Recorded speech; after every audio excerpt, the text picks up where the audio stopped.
ಪ್ರಧಾನಿ ನರೇಂದ್ರ ಮೋದಿ ಎನ್ಡಿಎ ಸಂಸದೀಯ ಪಕ್ಷದ ಸಭೆಯನ್ನು ಉದ್ದೇಶಿಸಿ ಮಾತನಾಡಿದ್ದಾರೆ. ಪಾಕಿಸ್ತಾನ ಮತ್ತು ಪಾಕ್ ಆಕ್ರಮಿತ ಕಾಶ್ಮೀರದಲ್ಲಿನ ಭಯೋತ್ಪಾದಕ ತಾಣಗಳನ್ನು ಗುರಿಯಾಗಿಸುವುದಕ್ಕೆ ಮೇ ತಿಂಗಳಲ್ಲಿ ಪ್ರಾರಂಭಿಸಲಾದ ಆಪರೇಷನ್ ಸಿಂಧೂರ್ ಬಗ್ಗೆ ಚರ್ಚೆ ಕೇಳುವ ಮೂಲಕ ವಿರೋಧ ಪಕ್ಷವು ತಪ್ಪು ಮಾಡಿದೆ ಅಂತ ಹೇಳಿ ಪ್ರಧಾನಿ ಹೇಳಿದ್ದಾರೆ. ಈ ಬಗ್ಗೆ ಮಾತನಾಡೋದಕ್ಕೆ ಅವರಿಗೆ ಯೋಗ್ಯತೆ ಇಲ್ಲ ಅಂತ ವಿಪಕ್ಷಗಳ ಮೇಲೆ ಮೋದಿ ಕಿಡಿಕಾರಿದ್ದಾರೆ.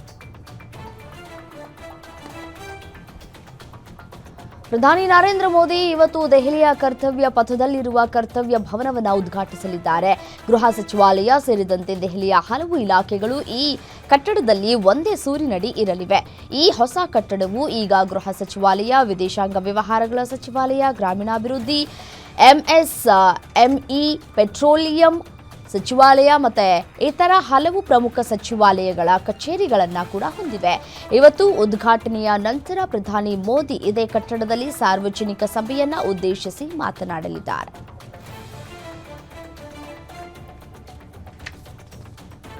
17,000 ಕೋಟಿ ಬ್ಯಾಂಕ್ ಸಾಲ ವಂಚನೆ ಪ್ರಕರಣಕ್ಕೆ ಸಂಬಂಧಪಟ್ಟಂತೆ ರಿಲಯನ್ಸ್ ಗ್ರೂಪ್ ಅಧ್ಯಕ್ಷ ಅನಿಲ್ ಅಂಬಾನಿ ಇಡಿ ಅಧಿಕಾರಿಗಳ ವಿಚಾರಣೆಯನ್ನು ಎದುರಿಸಿದ್ರು. ಅಕ್ರಮ ಹಣ ವರ್ಗಾವಣೆ ತಡೆ ಕಾಯ್ದೆಯಡಿ ತಮ್ಮ ಹೇಳಿಕೆ ದಾಖಲಿಸುವುದಕ್ಕೆ ದೆಹಲಿಯಲ್ಲಿರುವ ಕೇಂದ್ರೀಯ ತನಿಖಾ ಸಂಸ್ಥೆಯ ಕಚೇರಿಗೆ ಅನಿಲ್ ಅಂಬಾನಿ ಹಾಜರಾಗಿದ್ದರು. ಈ ವೇಳೆ ಉದ್ಯಮಿ ಅನಿಲ್ ಅಂಬಾನಿಗೆ ಜಾರಿ ನಿರ್ದೇಶನಾಲಯ 3 ಷರತ್ತುಗಳನ್ನು ವಿಧಿಸಿದೆ ಅಂತ ತಿಳಿದು ಬಂದಿದೆ.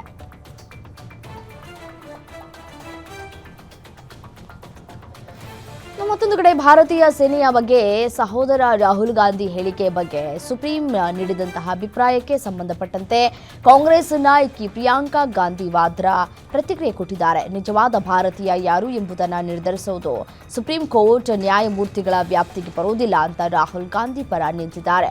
ಸುಪ್ರೀಂ ಕೋರ್ಟ್ನ ಗೌರವಾನ್ವಿತ ನ್ಯಾಯಾಧೀಶರಿಗೆ ಗೌರವ ಸಲ್ಲಿಸುತ್ತಾ ನಿಜವಾದ ಭಾರತೀಯ ಯಾರು ಅಂತ ನಿರ್ಧರಿಸುವುದು ಅವರ ವ್ಯಾಪ್ತಿಗೆ ಬರೋದಿಲ್ಲ ಅಂತ ವಯನಾಡ್ ಸಂಸದೆ ಪ್ರಿಯಾಂಕಾ ಗಾಂಧಿ ಸಂಸತ್ ಭವನದ ಸಂಕೀರ್ಣದಲ್ಲಿ ಹೇಳಿಕೆಯನ್ನು ನೀಡಿದ್ದಾರೆ. ಮಾಜಿ ಕ್ರೀಡಾ ಸಚಿವ ಅನುರಾಗ್ ಠಾಕೂರ್ ಮತ್ತೊಮ್ಮೆ ಭಾರತೀಯ boxing federation ಅಧ್ಯಕ್ಷರಾಗುವ ರೇಸ್ನಲ್ಲಿದ್ದಾರೆ. Himachal Pradesh boxing association August 21ರಂದು ನಡೆಯಲಿರುವ ಬಿಎಫ್ಐ ಚುನಾವಣೆಗೆ ಠಾಕೂರ್ ಮತ್ತು ಅದರ ಅಧ್ಯಕ್ಷ ರಾಜೇಶ್ ಭಂಡಾರಿ ಇಬ್ಬರನ್ನೂ ತನ್ನ ಪ್ರತಿನಿಧಿಗಳಾಗಿ ನಾಮನಿರ್ದೇಶನ ಮಾಡಿದೆ.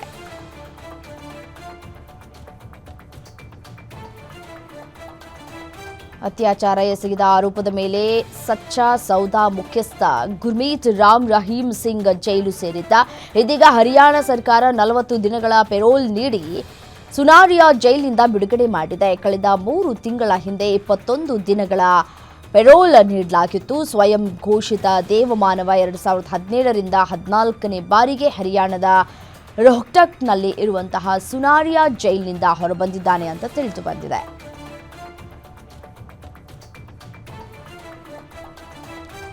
ಬಾಬಾ ಬೆಂಗಾಲಿ ಉರ್ಫ್ ಬಾಲಕನಾಥ್ ಅಂತ ವೇಷ ತೊಟ್ಟು ಜನರನ್ನ ಯಾಮಾರಿಸ್ತಾ ಇದ್ದಂತಹ ವ್ಯಕ್ತಿಯನ್ನ ಪೊಲೀಸರು ಬಂಧಿಸಿದ್ದಾರೆ. ಪಶ್ಚಿಮ ಬಂಗಾಳದ ಇಮಾಮುದ್ದೀನ್ ಅನ್ಸಾರಿ ಎಂಬ ಮುಸ್ಲಿಂ ವ್ಯಕ್ತಿಯನ್ನ ವಶಕ್ಕೆ ಪಡೆದಿದ್ದು ನಕಲಿ ಗುರುತಿನ ಅಡಿ 2 ವರ್ಷಗಳಿಂದ ದೇವಸ್ಥಾನದಲ್ಲಿ ವಾಸಿಸ್ತಾ ಇದ್ದ ಎನ್ನಲಾಗಿದೆ. ಠಾಣಾ ಭವನ ಪೊಲೀಸರಿಗೆ ಆತನ ನಿಜವಾದ ಗುರುತಿನ ಬಗ್ಗೆ ಮಾಹಿತಿ ದೊರೆತ ನಂತರ ವಿಚಾರಣೆಗಾಗಿ ವಶಕ್ಕೆ ಪಡೆದುಕೊಳ್ಳಲಾಗಿದೆ. ಉತ್ತರ ಪ್ರದೇಶದ ನೋಯ್ಡಾದಲ್ಲಿ ಬ್ಯಾಂಕ್ ಅಧಿಕಾರಿಗಳು ಮತ್ತು ಸಾರ್ವಜನಿಕರನ್ನ ದಿಗ್ಭ್ರಮೆಗೊಳಿಸಿದ ವಿಚಿತ್ರ ಘಟನೆಯೊಂದು ನಡೆದಿದೆ. 20 ವರ್ಷದ ದೀಪಕ್ ಎಂಬ ಯುವಕನ ಮೃತ ತಾಯಿಯ ಕೋಟಕ್ ಮಹೀಂದ್ರಾ ಬ್ಯಾಂಕ್ ಖಾತೆಗೆ 37 ಅಂಕಿಗಳ ಬಾರಿ ಮೊತ್ತವಾದ ಸುಮಾರು 1,13,56,000 ಕೋಟಿ ರೂಪಾಯಿ ಜಮೆ ಆಗಿರುವುದು ಪತ್ತೆಯಾಗಿದೆ. ಈ ಸುದ್ದಿ ಸಾಮಾಜಿಕ ಜಾಲತಾಣದಲ್ಲಿ ವೈರಲ್ ಆಗಿದೆ.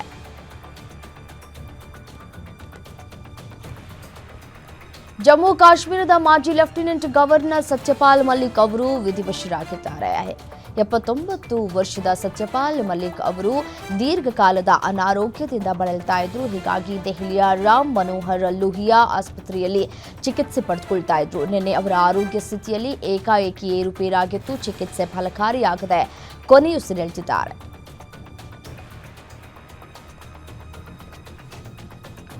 ಪಹಲ್ಗಾಮ್ ದಾಳಿಗೆ ಪ್ರತೀಕಾರವಾಗಿ ಭಾರತ ನಡೆಸಿದ ಆಪರೇಷನ್ ಸಿಂಧೂರ ಕಾರ್ಯಾಚರಣೆ ನಡೆದು 3 ತಿಂಗಳಾಗಿದೆ. ಮತ್ತೊಮ್ಮೆ ಪಾಕ್ ಕದನ ವಿರಾಮ ಉಲ್ಲಂಘಿಸಿದ್ದು ಜಮ್ಮು ಮತ್ತು ಕಾಶ್ಮೀರದ ಎಲ್ಒಸಿಯಲ್ಲಿ ಗುಂಡಿನ ದಾಳಿ ನಡೆಸಿದೆ. ಪಾಕಿಸ್ತಾನದ ಕದನ ವಿರಾಮ ಉಲ್ಲಂಘನೆಗೆ ಭಾರತೀಯ ಸೇನೆಯು ಬಲವಾಗಿ ಪ್ರತಿದಾಳಿಯನ್ನು ನಡೆಸಿದೆ. ಎರಡೂ ಸೇನೆಗಳ ನಡುವೆ ಗುಂಡಿನ ಚಕಮಕಿ 15 ನಿಮಿಷಗಳ ಕಾಲ ಮುಂದುವರೆದಿತ್ತು. ಇಲ್ಲಿಯವರೆಗೆ ಯಾವುದೇ ಸಾವು ನೋವು ಸಂಭವಿಸದ ವರದಿಯಾಗಿಲ್ಲ ಅಂತ ಹೇಳಿ ಸೇನಾ ಅಧಿಕಾರಿಗಳು ತಿಳಿಸಿದ್ದಾರೆ.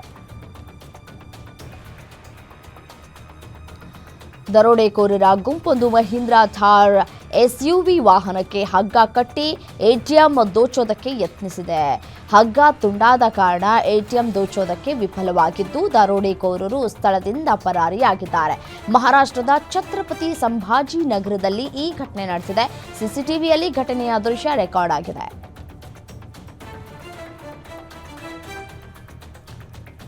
ಮದುವೆಯಾಗಿ ಕೇವಲ 6 ತಿಂಗಳು ಕಳೆದಿದ್ದಷ್ಟೇ ಶ್ರೀವಿದ್ಯಾ ಇನ್ನಿಲ್ಲ ಎಂಬ ಸುದ್ದಿ ಕೇಳಿ ಕುಟುಂಬದವರಿಗೆ ಸಿಡಿಲು ಬಡಿದಂತಾಗಿತ್ತು.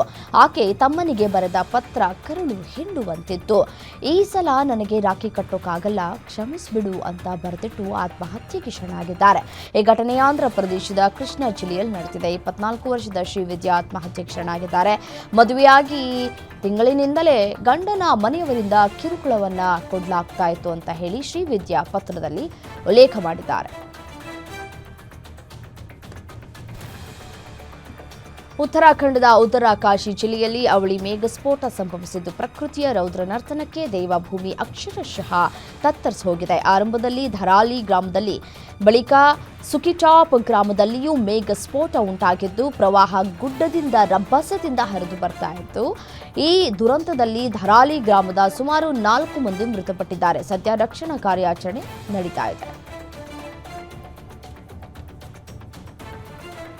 ಉತ್ತರಾಖಂಡದ ಉತ್ತರಕಾಶಿ ಜಿಲ್ಲೆಯಲ್ಲಿ ಅವಳಿ ಮೇಘಸ್ಫೋಟ ಸಂಭವಿಸಿ ದಿಢೀರ್ ಪ್ರವಾಹ ಉಂಟಾಗಿದ್ದು ಜನಜೀವನ ಅಸ್ತವ್ಯಸ್ತವಾಗಿದೆ. ಸದ್ಯ ಅವಘಡದ ವಿಡಿಯೋ ಸೋಷಿಯಲ್ ಮೀಡಿಯಾದಲ್ಲಿ ಹರಿದಾಡ್ತಾ ಇದೆ. ದಿಢೀರ್ ಪ್ರವಾಹದಿಂದ ಕೆಳ ಹರ್ಸಿಲ್ ಪ್ರದೇಶದಲ್ಲಿದ್ದ ಶಿಬಿರದಿಂದ 8ರಿಂದ 10 ಭಾರತೀಯ ಸೇನೆಯ ಯೋಧರು ನಾಪತ್ತೆಯಾಗಿದ್ದಾರೆ. ಇವರ ಪತ್ತೆಗೆ ಶೋಧ ಕಾರ್ಯ ಮುಂದುವರೆದಿದೆ.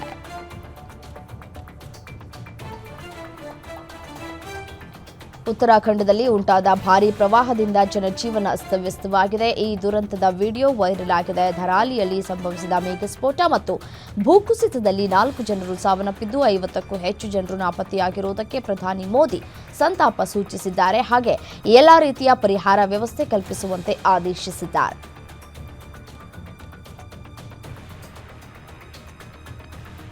ಭಾರೀ ಮಳೆಯಿಂದಾಗಿ ಹಿಮಾಚಲ ಪ್ರದೇಶದ ಮಂಡಿ ಜಿಲ್ಲೆಯಾದ್ಯಂತ ವ್ಯಾಪಕ ಭೂಕುಸಿತ ಮತ್ತು ಪ್ರವಾಹ ಉಂಟಾಗಿದೆ. ಕಿರಾತಪುರ ಮನಾಲಿ ರಾಷ್ಟ್ರೀಯ ಹೆದ್ದಾರಿ ಮತ್ತು ಇತರ ಹಲವಾರು ರಸ್ತೆಗಳು ಸ್ಥಗಿತಗೊಂಡಿದ್ದು ದೈನಂದಿನ ಜೀವನ ಅಸ್ತವ್ಯಸ್ತವಾಗಿದೆ. ರಾಜ್ಯಾದ್ಯಂತ 4 ರಾಷ್ಟ್ರೀಯ ಹೆದ್ದಾರಿಗಳು ಸೇರಿದಂತೆ ಒಟ್ಟು 453 ರಸ್ತೆಗಳು ಮುಚ್ಚಲ್ಪಟ್ಟಿವೆ. ಇದುವರೆಗೆ ಸಂಭವಿಸಿದ ಭೂಕುಸಿತ, ಮೇಘಸ್ಫೋಟಗಳು, ದಿಢೀರ್ ಪ್ರವಾಹಗಳಿಂದ ಒಟ್ಟು 192 ಜನರು ಸಾವನ್ನಪ್ಪಿದ್ದು 301 ಜನರು ಗಾಯಗೊಂಡಿದ್ದಾರೆ.